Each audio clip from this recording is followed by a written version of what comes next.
7 semester 2 SMP atau MTS sejarah ya teman-teman.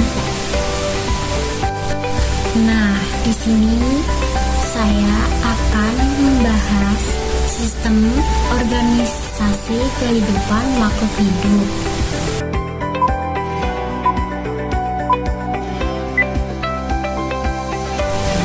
Perkenalkan, nama saya Rizky Aulia Renata Cahya, bisa dipanggil Kiki, dengan NIM 24051011 dari Prodi Pendidikan IPA STKIP Modern Ngawi.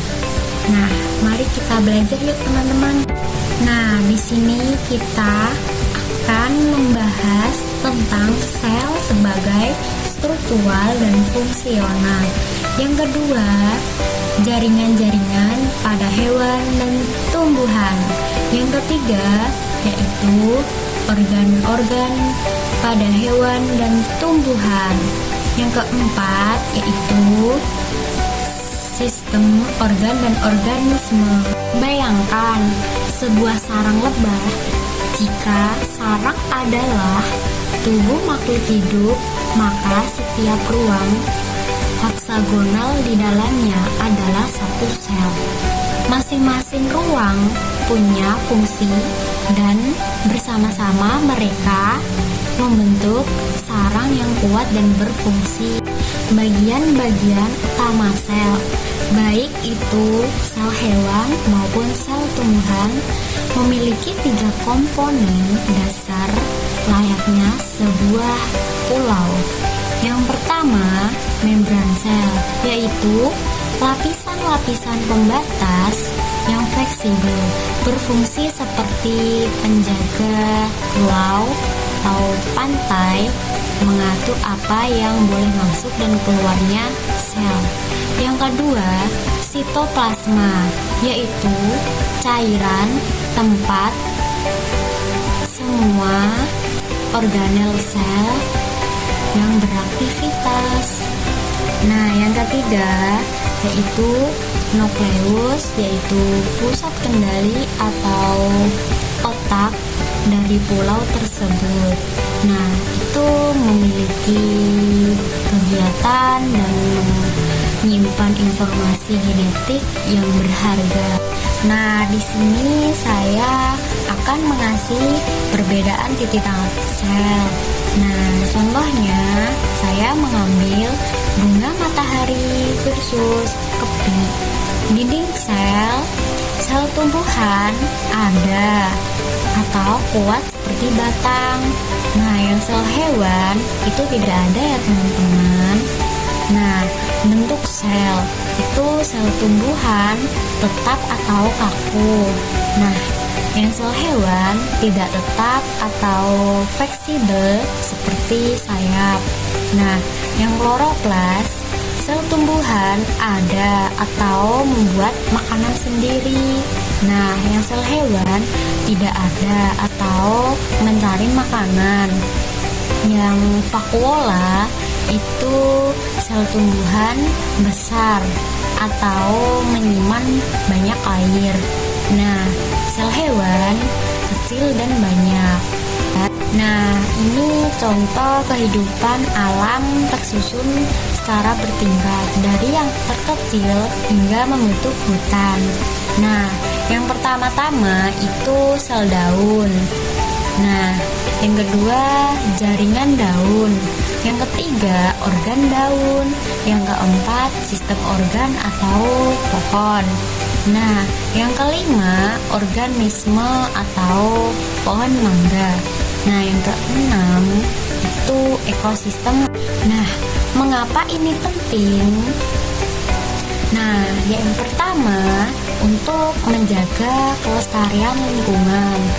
Nah, yang kedua itu konservasi spesies langka. Yang ketiga itu menghargai kehidupan. Apa itu jaringan-jaringan pada hewan dan tumbuhan? Yaitu jaringan adalah sekumpulan sel yang memiliki bentuk, struktur, struktur dan fungsi yang sama, sehingga bekerja bersama untuk melakukan tugas tertentu di dalam tubuh ya. Nah, ini gambar jaringan pada hewan. Ada jaringan otot. Jaringan otot mampu berkontraksi sehingga menghasilkan gerakan tubuh maupun gerakan organ dalam, berfungsi untuk bergerak yang meliputi otot polos, otot luring, dan otot jantung.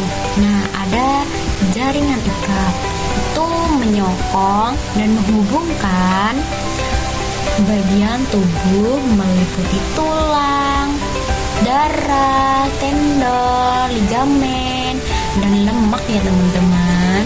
Nah, ada lagi tuh jaringan epitel, yaitu berfungsi permukaan tubuh dan organ, melindungi, menyerap, dan mengeluarkan zat. Nah, ada lagi nih jaringan saraf, yaitu menerima rancangan, mengirim sinyal, dan mengatur respon tubuh melalui otak. Terus ada saraf dan sumsum ya. Nah, ini gambar jaringan pada tumbuhan. Yang pertama itu ada jaringan pengangkat ya teman-teman. Itu berfungsi mengangkut air dan menyalurkan hasil fotosintesis. Nah, yang kedua itu ada jaringan kolenkin, berfungsi untuk mendukung struktur dan batang muda. Nah, yang ketiga ada sklerenkin, itu memberi dukungan kuat dan kokoh. Nah, ada lagi tuh jaringan dasar atau parenkin, itu berfungsi untuk menyimpan cadangan makanan.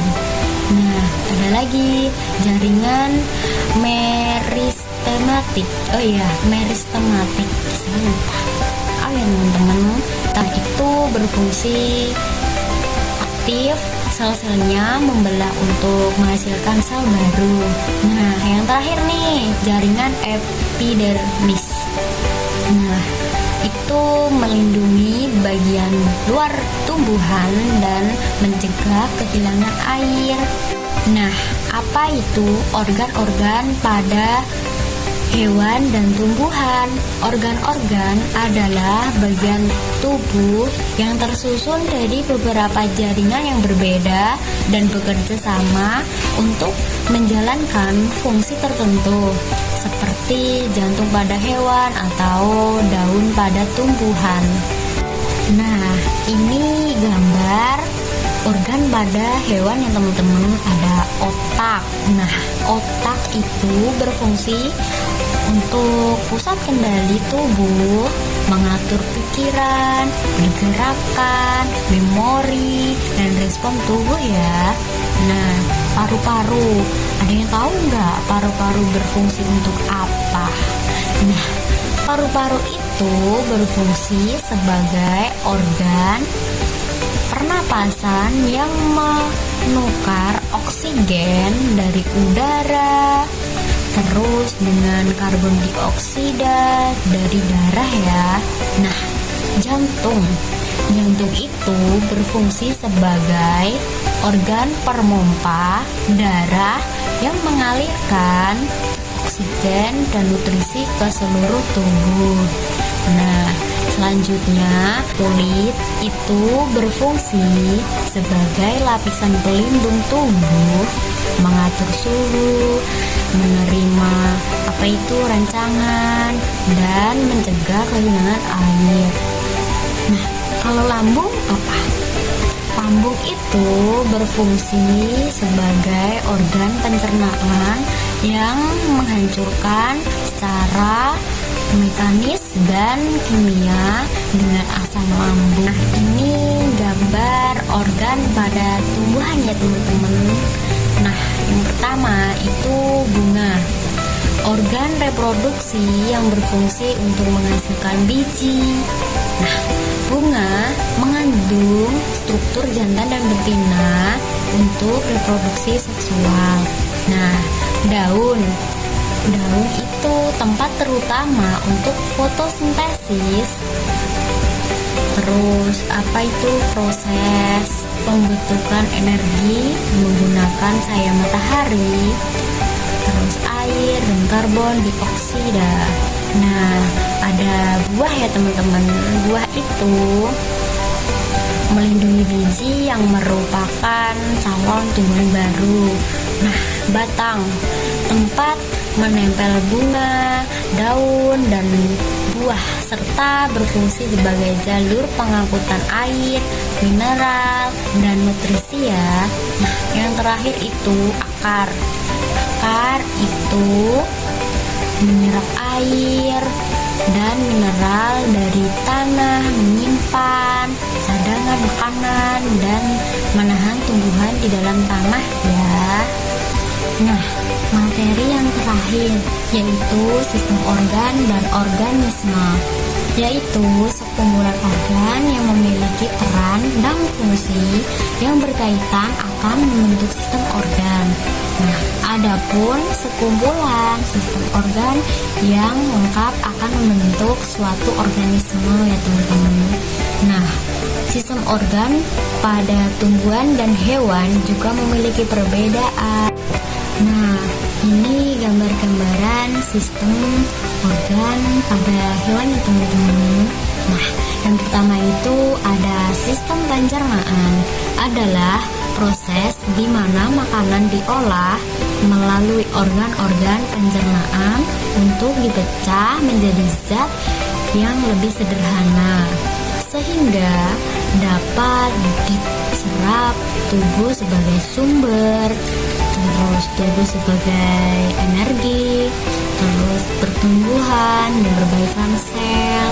Nah, terus ada sistem pernafasan, adalah proses pertukaran gas di mana hewan mengambil oksigen dari lingkungan terus mengeluarkan karbon dioksida untuk menjaga tubuh atau fungsi tubuh dan menghasilkan energi ya.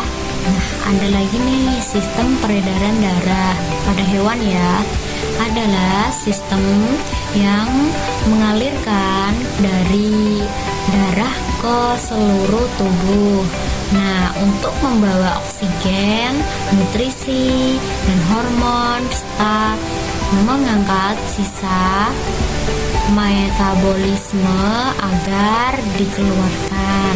Nah, ada lagi nih sistem reproduksi, adalah sistem yang berfungsi untuk menghasilkan keturunan melalui pembentukan sel, kelamin, terus proses pertumbuhan dan perkembangan individu agar berlangsungan spesies pada hewan. Selanjutnya ada lagi sistem organ pada hewan. Nah, yang pertama sistem ekskresi, adalah sistem yang berfungsi mengeluarkan sisa metabolisme dan zat beracun dari tubuh seperti urin, keringat, atau karbon dioksida agar keseimbangan tubuh tetap terjaga. Nah, ada sistem Indera. Sistem Indera adalah sistem yang membantu hewan menerima rangsangan dari lingkungan, organ-organ seperti mata, telinga, hidung, terus kulit, dan lidah untuk kemudian diolah oleh saraf dan otak. Nah, ada sistem gerak, adalah sistem yang melibatkan tulang, otot, dan sendi untuk menghasilkan pergerakan tubuh seperti berjalan, berlari, atau menangkap mangsa. Nah, ada lagi nih sistem saraf, adalah sistem yang mengatur dan mengkoordinasikan seluruh aktivitas dengan menerima, terus merespon, terus memproses, dan rangsangan melalui otak, sumsum tulang belakang, dan jaringan saraf. Nah, yang terakhir dari sistem organ pada hewan yaitu sistem hormon, adalah sistem yang mengatur fungsi tubuh melalui zat kimia yang disebut hormon, terus yang diproduksi oleh kelenjar endokrin untuk mengontrol pertumbuhan, metabolisme, terus reproduksi dan keseimbangan tubuh. Nah, ini gambar-gambaran sistem organ pada tumbuhan ya. Nah, sistem fotosintesis adalah sistem yang memproses pembuatan atau pembentukan makanan yang dilakukan oleh tumbuhan. Nah, terutama tumbuhan yang mengandung zat hijau daun, yaitu klorofil dengan bantuan energi cahaya matahari. Nah, udah lagi nih, sistem respirasi pada tumbuhan dapat diartikan pula sebagai pembebasan energi yang tersimpan pada zat sumber energi melalui proses kimia menggunakan oksigen. Nah, sistem gutasi. Sistem gutasi adalah sistem pelepasan air dalam bentuk cair dari jaringan daun.